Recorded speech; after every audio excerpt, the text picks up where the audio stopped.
For staying with us, everyone. We want to take you now to the Ghana CEO Summit, which is being addressed by the Vice President, Dr. Mahmoud Bawumia, right now.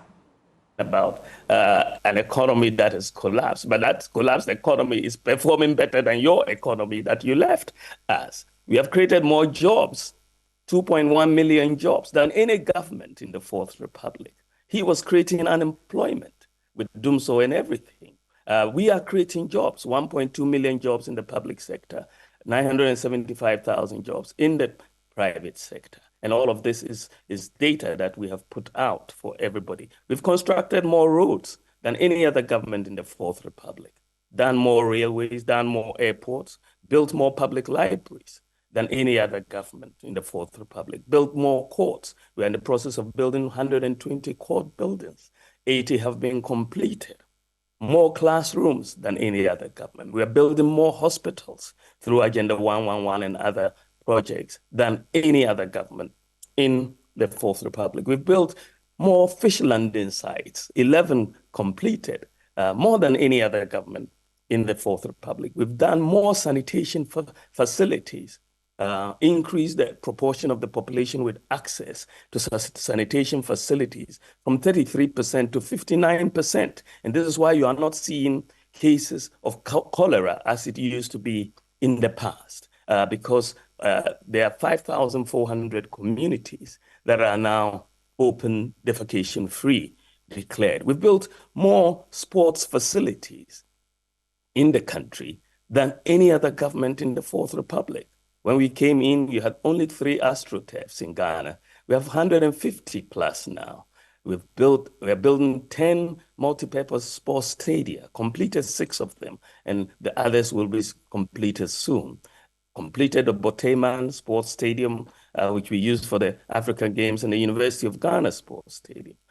So we've done so much in that area. Fiber optic cable network, the NCA licensed fiber optic cable network in Ghana since we've been in office. 93% of all of Ghana's NCA licensed fiber optic network has been put in place under our administration. Rural telephony, we inherited 120 sites. We've put in place almost 1,500 sites, and more are ongoing.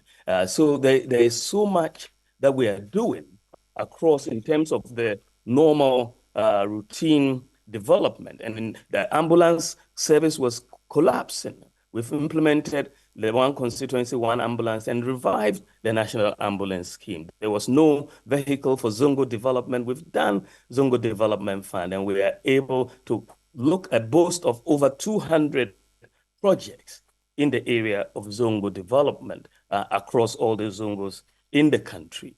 You look at our investment in technical and vocational education, over 6 billion Ghana cedis in the last 7 years, the highest investment in technical and vocational education by any government in the Fourth Republic. And we've made technical and vocational education also free in that context. You are seeing, in terms of our development authorities, a major completion of projects, 1,609 projects completed under the development authorities. The Northern Development Authority has completed about 304 projects so far. And so we are not talking about guinea fowl projects or planting projects and so on. It's very, very tree planting projects that bent when they were planted.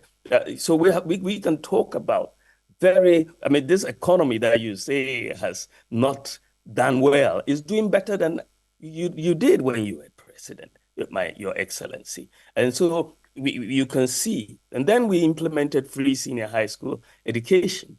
Now that is one major landmark policy that we have put in place. And that, most people thought it wasn't going to be possible. In fact, the former president said if he had 2 billion Ghana cedis, he wouldn't invest it in free senior high school education. But well, we have, and the benefits are huge. You've seen an increase in enrollment in free senior high school education from 800,000 to 1.4 million, a 75% increase.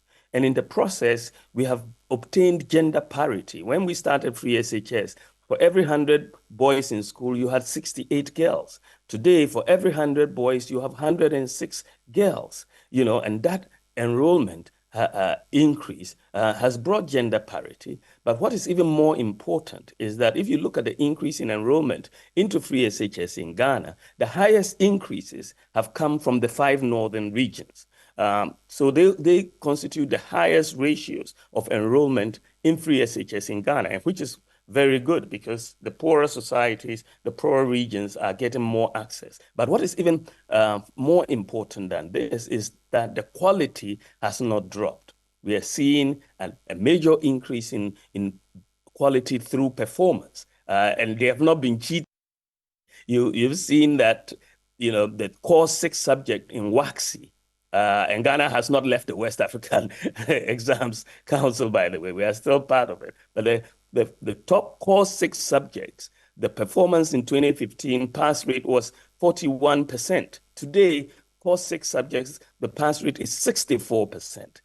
So we are seeing better performance as a result of this. So if this is what a collapsed economy is, then I don't know what his economy was in that regard, because in all of these metrics that are routine in the area of development, we are doing better than the economy that he was managing as president. Now, beyond this, as I said, one has to go beyond the routine because in getting the business economy to move and the business sector to thrive, we need ideas. We need transformational ideas. We need to change our system. And this is what we have been doing over the last few years, also trying to change the system. And this is why digital transformation has been very important for us. You've seen us bringing in many digital reforms. We've insisted on the issuance of the national ID. We've done the digital ID. 17.6 million people plus have been issued with digital IDs. Today, even when a child is born and you take the child for weigh-in, the child is given a digital ID number as well as a passport, a birth certificate number. And this is very, very important for us putting together the database where everybody is uniquely identified, whether you are rich or poor, regardless of where you live, whether you are even dead or alive, we can uniquely identify you. And that takes away, issues of cheating in age cheating, retirement, and so on, for pension benefits, and so on, and bring some discipline. So you can't go and borrow money from a bank and suddenly go and change your ID anymore, because that is no longer. And then we've been able to use this to address corruption in the area of ghost workers. This is a very categorical way that we've addressed the ghost worker issue, because we are linking every worker to their fingerprints, the Ghana card. And because ghosts don't have fingerprints, when we did that, the ghosts pretty much disappeared because that is where it is. So we're able to clean up payroll in the national service payroll, even the SNIT payroll. We got 19,000 people off the pension list. And also we control an account in general. And we are saving hundreds of millions of cedis as a result of the change that we've brought in. Now, we didn't have an address system in Ghana. This is a problem for business, a problem for us generally. Now we've introduced a digital address system, which is working very, very well in Ghana. Every part of Ghana has a digital address. We've also then moved on to make sure we had financial inclusion. And this is why we introduced mobile money interoperability, not just between the telcos, but between the telcos and the banks. And so we've been able, and Ghana was the first country on the African continent to have mobile money interoperability. And as a result, we have the fastest growing mobile money market in Africa. When we came in, mobile money transactions were 78.5 billion.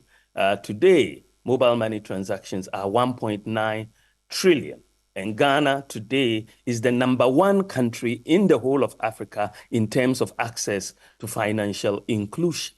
#1 in Africa. And this is because we are doing, we've done a lot in the area of mobile money interoperability, and we are leading the continent in this area.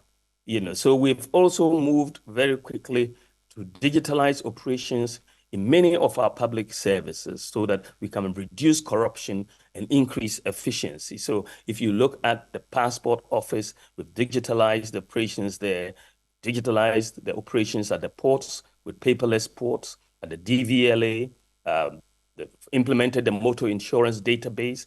Today, you can check motor insurance just by dialing a USSD code. Today, you can buy motor insurance on your mobile phone without having to go and queue and do everything. We are digitalizing the births and deaths registry similarly across, and we are doing the Ghana.gov platform is a major policy that we have implemented. You have about 1,517 MMDAs, and we have been able to onboard onto one platform, the Ghana.gov platform, 1,507 MMDAs. So 99% of all the MMDAs are now on the Ghana.gov platform, and you can go there and ask for a service or pay for a service for those who are receiving payments and so on. We're just left with 10 more, which we are hoping to get done before the end of this year, so that all the MMDAs will be on the Ghana.gov platform, and that protects leakages,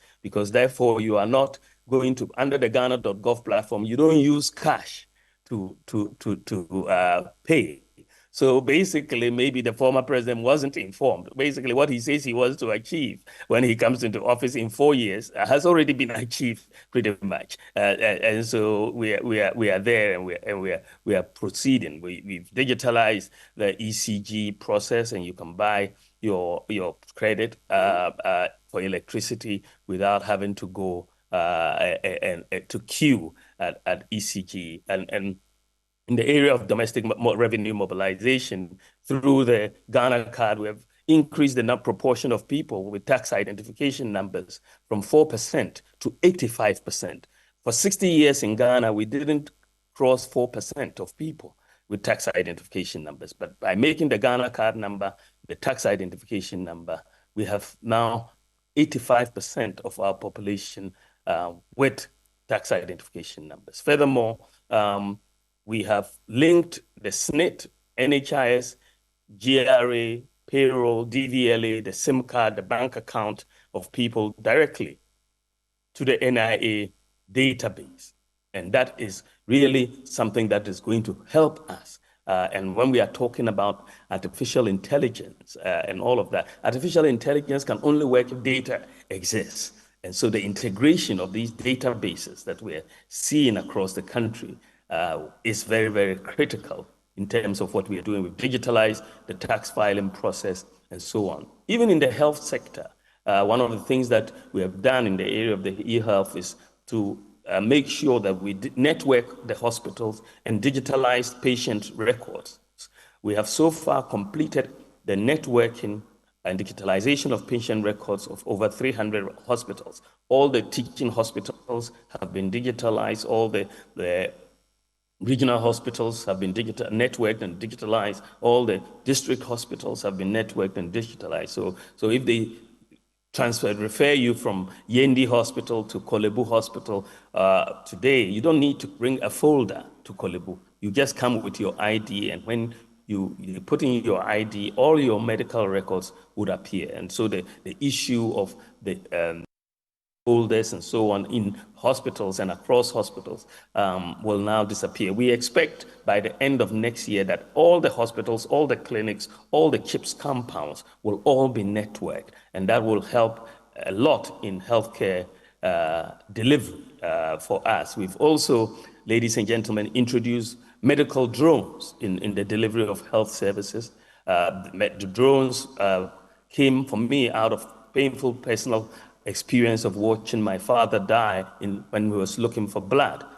So when I heard about the drone technology and its ability to deliver blood, vaccines, drugs to remote parts of the country in times of emergency, I made the dash to San Francisco and convinced Zipline to set up in Ghana. They have 6 centers delivering to 2,800 medical facilities, an average of about 100 flights a day from each of the centers. And we are saving lives, and every day we are saving lives with the drones. But what is also very important to note is that all these drone centers are 100% manned by Ghanaians, brilliant young men and women. And our medical drone delivery service in Ghana is now the largest in the whole world. We are the leading medical drone delivery service in the whole world. And it is really very, very good. In the pharmaceutical sector, we've just completed the National Electronic Pharmacy Platform, where we have over 2,000 pharmacies on a common platform. And that means when a prescription is given, the whole old problem of where do I find the medicine, is it a genuine medicine, and how much it is, and all of that. The National E-Pharmacy Platform allows you to upload your prescription, find out exactly where which pharmacy near you has the drugs, and because we have linked it with the FDA, the Food and Drugs Administration, you know that it is certified, that it is not a fake drug, and all of that. So this is, again, I believe we are one of the first, if not the first on the continent, to have the National E-Pharmacy Platform. So those are the sort of things that we've been doing in the area of the digital space to help the business environment. And I now want to head on to my vision in terms of what I want to see. Mr. Vice President, you should see the cheer and excitement here. But all of us have two important questions we want to ask before you wrap it up with your vision. Our resource person, Professor Ernest Kofi-Abochi, will speak on our behalf. He will walk you through those two important questions, and then you have the floor to respond. Thank you very much. And thank you very much, Your Excellency, the Vice President of the Republic. I must say that when the CEO Network invited the former President and the Vice President, we underestimated the effect of the election year. And so we thought there would be some friendship today, but clearly we've seen it for ourselves. So there is a lot of friendship, but there's truth and honesty. Thank you very much, Your Excellency. Two quick questions. The former president spoke about expenditure rationalization. And in that regard, among others, he spoke about the size of government. What is your take on the size of government as you potentially come into office? Do you intend to maintain the current status? Yeah, go ahead. I have made my views on this very clear. And I am very much decided that we need to realign government expenditures towards the private sector. My view is that government tries to do too much. You want to buy vehicles, you want to accumulate all the money and go and buy vehicles for schools and all of that. You want to build a road, government is doing it. You want to build dormitories. And I believe that we should get the private sector involved and take up the burden from government. So many projects properly structured will get the private sector involved. One of the things about the digitalization drive that I have led, which I have learned a lot from, is that if properly structured, the private sector will do it. Most of the things that we have done in the digital space has been through the private sector, whether it's the Ghana card, where you have the upfront loading by the private sector and then they make a fee, whether it's the same thing with the digital address system, the networking of the hospitals, Ghana.gov, all of these things have been spearheaded. So government is not uploading and spending upfront. And I want us to apply this model. My view, and I've stated, is that let us bring down government expenditure between 3 to 5% of GDP in the next 4 years, reduce government expenditure and replace it by private expenditure. You look at Legon, for example, or Tech. Many of the hostels, if not all the hostels, have been put up by the private sector.